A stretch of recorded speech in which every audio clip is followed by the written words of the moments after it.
Suspects or motive in the murder of rapper and actor Tupac Shakur, who died last Friday the 13th after being gunned down in a drive-by following the Mike Tyson-Bruce Seldon boxing match September 7th. Meanwhile, on Thursday night in Los Angeles, we spoke with Suge Knight, head of Tupac's label, Deathrow Records, and the man who was driving the car sitting right next to Tupac when he was shot. Knight, who himself was grazed in the head by a bullet, was prevented by his lawyers from addressing the shooting itself. But here, for the first time on television, he speaks publicly about its aftermath. How are you feeling and how are you doing physically?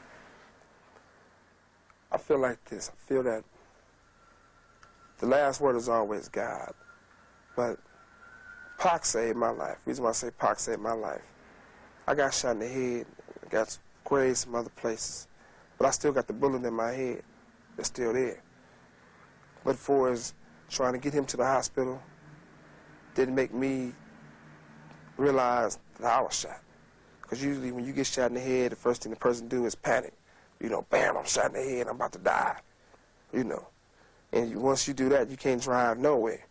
My whole thing was, he was shot. I'm like, you shot? I'm going to get you to the hospital. I'm driving, telling him I'm going to get to the hospital, kick back. Pac looked at me and said, you know what? You need the doctor more than me. You the one shot in your head. And we laughed the whole time going to find out went to the hospital. That's the conversation we had. It wasn't, Pac was a man the whole time. It wasn't that he was like, oh, I'm shot.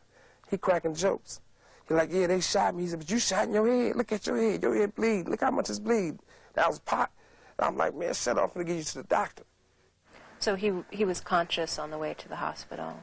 He was conscious on the way to the hospital. He was conscious in the ambulance. He was conscious after they did the surgery.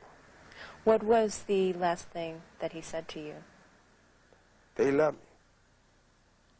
We was in, we was going, we was on the thing that was getting there. I like, Pac, we the last one left. When we talk, this is how we talking. He said, homie, I'm straight. I love you, homie. I'm gonna be straight. I love you too. That's what it was. There was a report earlier this week in the New York Post that Tupac was looking to leave Deathrow Records. Mm-hmm. Is that true? You should answer that. You don't take a person like Tupac who, if you listen to every song on All Eyes on Me, every song on Machiavelli, every time he do an interview, what's the first thing he say? Death Row. Tupac loved Death Row. Tupac loved me. I loved him. I mean, Tupac took Death Row to the next level.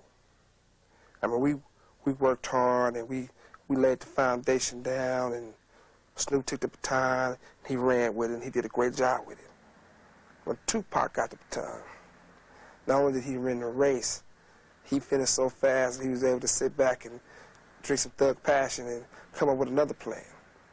I mean, if you'd asked Tupac that question, that was he planning on leaving Death Row, he definitely would have cussed you out.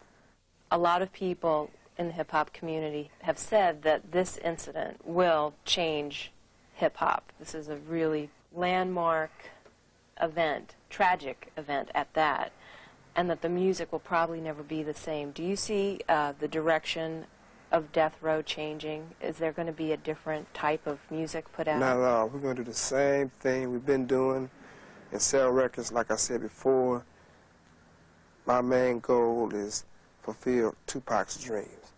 And Tupac would definitely never want the music to change or the style. So we're going to keep it the way he would like it.